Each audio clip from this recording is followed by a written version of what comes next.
velkou obrovskou kariéru třeba větším klubem. A to v případě našeho Euroleague Punťa naskočil na novou bloku, když mu bylo teprve 18 let. Premiéra na ročníku 11 zápasech na celé 3 díky. Dnes s námi Kamil Kopal!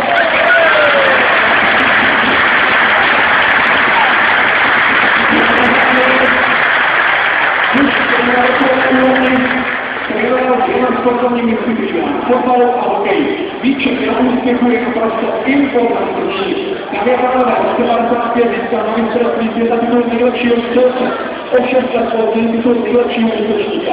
Jako fotbalový reprezentant třetí místo mistrovství Evropy 1960.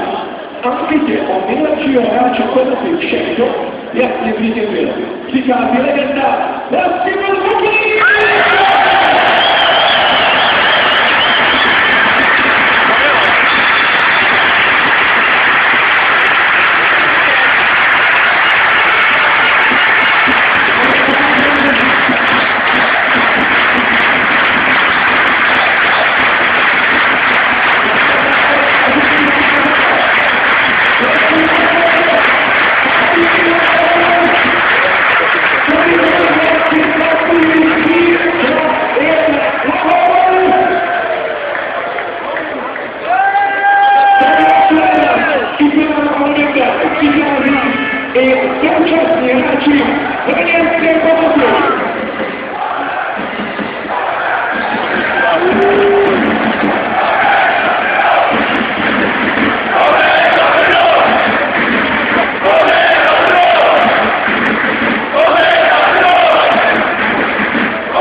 Jak průžil, a tak to není o tom, že se